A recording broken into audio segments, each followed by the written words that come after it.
नमस्कार डॉक्टर साहब, मेरे बेटे दीपू को आजकल सांस लेने में तकलीफ हो रही है। घबराने की कोई बात नहीं है, इसे अस्थमा है। अभी तो दीपू सिर्फ 6 साल का है, इसको अस्थमा कैसे हो सकता है? अस्थमा किसी भी उम्र में हो सकता है और दवाइयों से नियंत्रण किया जा सकता है। अब क्या दीपू और बच्चों की तरह खेल कूद नहीं कर पाएगा? डॉक्टरी इलाज व दवाइयों से इसे नियंत्रित किया जा सकता है। बच्चा या बड़ा कोई भी खेल कूद या व्यायाम भी कर सकता है। अस्थमा से पीड़ित व्यक्ति को एलर्जी करने वाली चीजें एवं धूल भरे वातावरण से बचाना चाहिए और सामान्य तौर पर अपने पास इनहेलर रखना चाहिए। राष्ट्रीय स्वास्थ्य मिशन, स्वास्थ्य विभाग हरियाणा द्वारा जनहित में जारी। नमस्कार, आकाशवाणी चंडीगढ़ से प्रादेशिक समाचारों के साथ मैं रत्तिका। पहले इस बुलेटिन के मुख्य समाचार। हरियाणा के मुख्यमंत्री मनोहर लाल ने कहा कि नई शिक्षा नीति के तहत बच्चों को एक ही स्थान पर गुणवत्ता युक्त शिक्षा प्रदान करने के लिए सभी विश्वविद्यालयों में केजी से पीजी तक की शिक्षा शुरू की जाएगी। हरियाणा के राज्यपाल बंडारू दत्तात्रेय ने शिक्षण संस्थानों से चरित्र निर्माण पर ध्यान केंद्रित करने का आह्वान किया। केंद्र सरकार ने गेहूं के निर्यात पर तत्काल प्रभाव से प्रतिबंध लगा दिया है और हिसार पुलिस ने एक ट्रक से 5 क्विंटल से अधिक चूरा पोस्त बरामद किया। अब समाचार विस्तार से।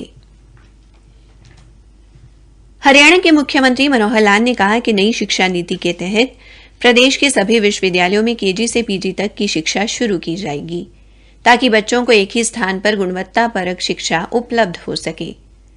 उन्होंने कहा कि विश्वविद्यालयों में पढ़ने वाले गरीब बच्चों की फीस का भुगतान सरकार की ओर से किया जाएगा। मुख्यमंत्री आज चंडीगढ़ में विश्वविद्यालयों के कुलपतियों के 2 दिवसीय सम्मेलन को संबोधित कर रहे थे। हरियाणा राज्य उच्चतर शिक्षा परिषद द्वारा शिक्षा नीति स्वरोजगार एवं प्रबंधन को लेकर इस सम्मेलन का आयोजन किया गया।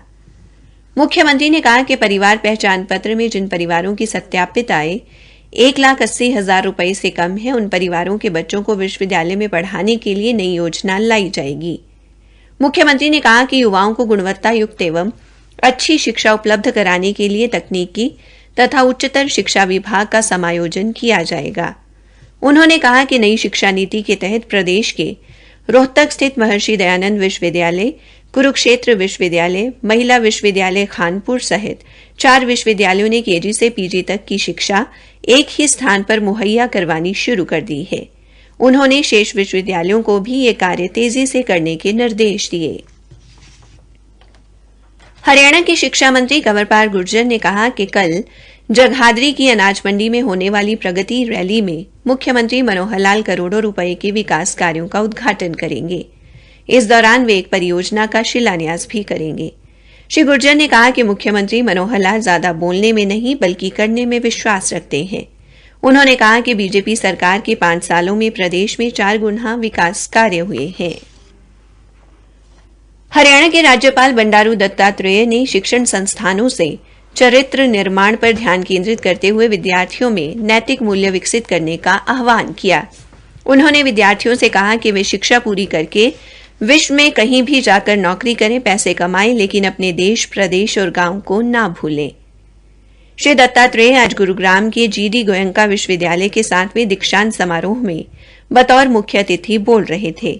इस समारोह के दौरान 807 विद्यार्थियों को पदक, डिग्रियां एवं उपाधियां देकर सम्मानित किया गया।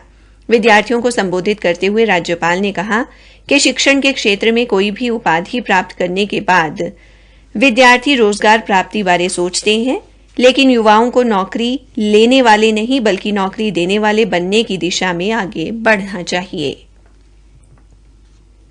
प्रादेशिक समाचार आकाशवाणी चंडीगढ़ से प्रसारित किए जा रहे हैं।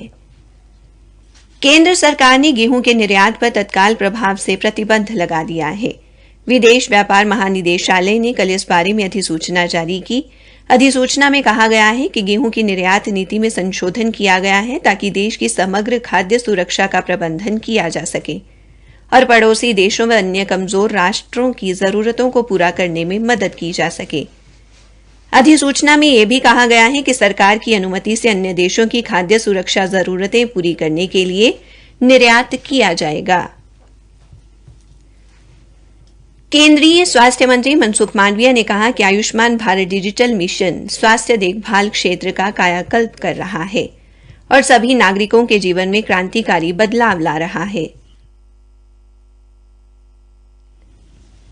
एक ट्वीट में स्वास्थ्य मंत्री ने बताया कि 21 करोड़ 90 लाख आरोग्य भारत स्वास्थ्य खाते बनाए गए हैं और इस मिशन के अंतर्गत 53,341 परिवारों का पंजीकरण किया जा चुका है।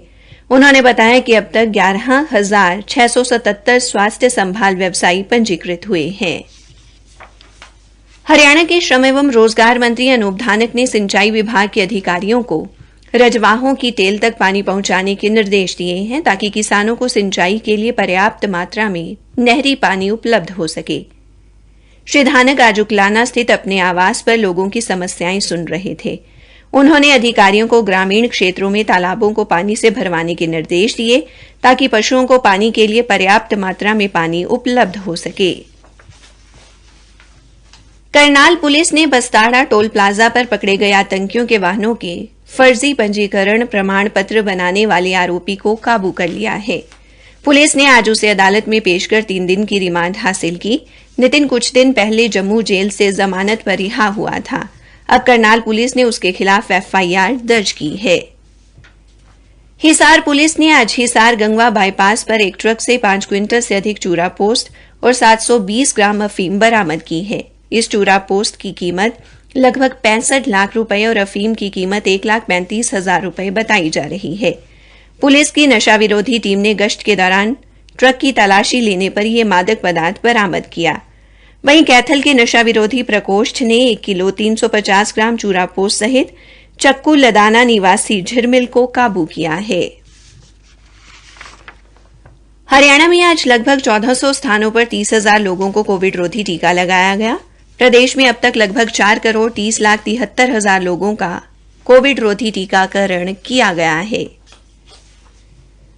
पानीपत रेलवे स्टेशन के अधीक्षक इंद्रपाल खोसला ने बताया कि बादली होलंबी कलां के बीच मरम्मत कार्य कल दोपहर 12:20 से 4 बजे तक होगा, जिसके कारण इस दौरान इस रूट से जाने वाली रेलगाड़ियां प्रभावित होंगी। उन्होंने बताया कि रेलवे ने रद्द एवं प्रभावित रेलगाड़ियों की समय सारणी जारी कर दी है, जिनमें 2 मेमू व 2 इंटरसिटी रेलगाड़ियों को रद्द किया गया है। वहीं बठिंडा एक्सप्रेस रेलगाड़ी अंबाला तक चलेगी। कुरुक्षेत्र के उपायुक्त मुकुल कुमार ने बताया कि हरियाणा राज्य महिला आयोग की अध्यक्षा रेनू भाटिया 17 मई को सुबह 11 बजे कुरुक्षेत्र के वन स्टॉप सेंटर का निरीक्षण करेंगी और उत्पीड़ित महिलाओं के लिए उपलब्ध करवाई जा रही सुविधाओं का जायजा लेंगी।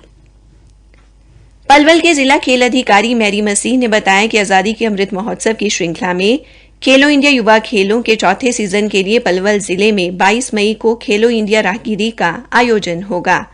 पलवल में जिलावासियों द्वारा खेलो इंडिया युवा खेलों की मशाल का भव्य एवं गरिमापूर्ण तरीके से स्वागत किया जाएगा। अंत में मुख्य समाचार एक बार फिर। हरियाणा के मुख्यमंत्री मनोहर लाल ने कहा कि नई शिक्षा नीति के तहत बच्चों को एक ही स्थान पर गुणवत्ता युक्त शिक्षा प्रदान करने के लिए सभी विश्वविद्यालयों में केजी से पीजी तक की शिक्षा शुरू की जाएगी। हरियाणा के राज्यपाल बंडारू दत्तात्रेय ने शिक्षण संस्थानों से चरित्र निर्माण पर ध्यान केंद्रित करने का आह्वान किया और केंद्र सरकार ने गेहूं के निर्यात पर तत्काल प्रभाव से प्रतिबंध लगा दिया है। इसी के साथ प्रादेशिक समाचार समाप्त हुए। नमस्कार डॉक्टर साहब, मेरे बेटे दीपू को आजकल सांस लेने में तकलीफ हो रही है। घबराने की कोई बात नहीं है, इसे अस्थमा है। अभी तो दीपू सिर्फ 6 साल का है, इसको अस्थमा कैसे हो सकता है? अस्थमा किसी भी उम्र में हो सकता है और दवाइयों से नियंत्रण किया जा सकता है। अब क्या दीपू और बच्चों की तरह खेल कूद नहीं कर पाएगा? डॉक्टरी इलाज व दवाइयों से इसे नियंत्रित किया जा सकता है। बच्चा या बड़ा कोई भी खेल कूद या व्यायाम भी कर सकता है। अस्थमा से पीड़ित व्यक्ति को एलर्जी करने वाली चीजें एवं धूल भरे वातावरण से बचाना चाहिए और सामान्य तौर पर अपने पास इनहेलर रखना चाहिए। राष्ट्रीय स्वास्थ्य मिशन स्वास्थ्य विभाग हरियाणा द्वारा जनहित में जारी।